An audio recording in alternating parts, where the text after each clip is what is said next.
Salut à toi. Tu es un élève de 5e, tu as du mal avec les fractions, alors je suis là pour t'aider. Donc t'inquiète pas, installe-toi confortablement et écoute ce que je vais dire. Donc là tu vois, on a 3 gâteaux. On a découpé ces gâteaux en plusieurs parts. Tu remarques bien que là, on a colorié la même quantité.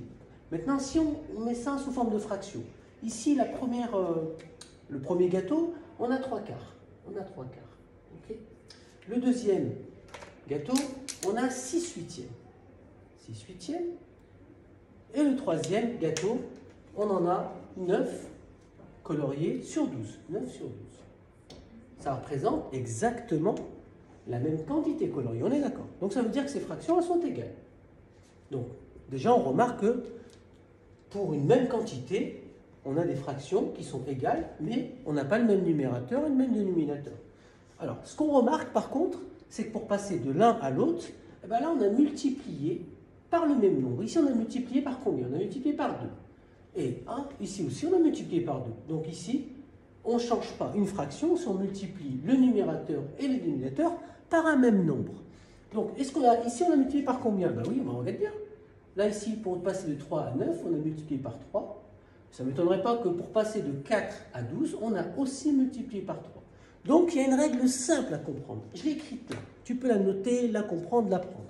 On ne change pas une fraction lorsqu'on multiplie ou bien qu'on divise son numérateur et bien sûr son dénominateur par un même nombre. Souviens-toi de ça. Alors, le fait qu'une fraction présente plusieurs écritures, ça permet notamment de simplifier une fraction. Là, je t'ai mis quelques exemples simples. Donc, l'objectif, c'est de simplifier la fraction, c'est-à-dire d'avoir le numérateur et le dénominateur le plus petit possible. Donc, la meilleure méthode, à mon sens, c'est de décomposer les fractions. Donc, les décomposer, comme je vais le faire ici. 6, c'est 2 fois 3. Et 15, c'est 3 fois 5. Donc, ici, on a décomposé. Et une fois qu'on a décomposé, on peut simplifier. Ici, on va simplifier par 3. Pourquoi on simplifie par 3? Parce que 3 sur 3, ça fait combien? 3 sur 3. Combien je fais rentrer de 3 dans 3? Une fois. Donc, comme ça fait 1. 1 fois n'importe quoi, ça fait n'importe quoi. Donc, du coup, ici, ma fraction simplifiée, c'est ce qui reste 2 sur 5. 2 sur 5. Donc, on va faire la même chose avec l'exemple en dessous. Là, 10. 10, je peux le décomposer en combien? 10, je peux le décomposer en 5 fois 2. Et 45, je peux le décomposer en 5 fois 9. Donc ici, qu'est-ce qu'on a en bas? On a 5 et 5, donc on peut simplifier par 5.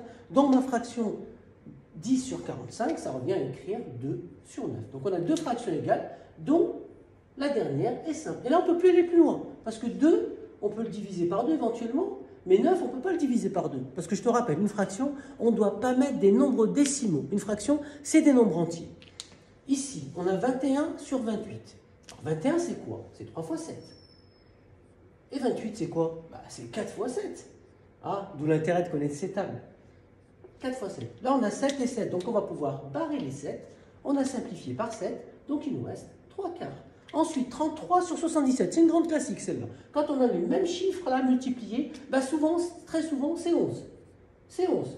11 fois quoi ici? 11 fois 3. Et là, 11 fois quoi? 11 fois 7. Donc ici, on va pouvoir simplifier par 11. Et ça nous fait 3 sur 7. Voilà, essaye de faire ça chez toi, reproduis l'exercice, trouve-en d'autres, il y en a pas mal. Et puis, mets en commentaire si tu veux que je te fasse un cours sur quelque chose que tu as mal compris. Tu es en 6e, tu es en 5e, tu es en 4e, tu es en 3e. Je suis là pour t'aider, il n'y a pas de problème, je prends de mon temps. Vas-y, fais-toi plaisir, passe une bonne journée, un bon week-end et je te dis à bientôt.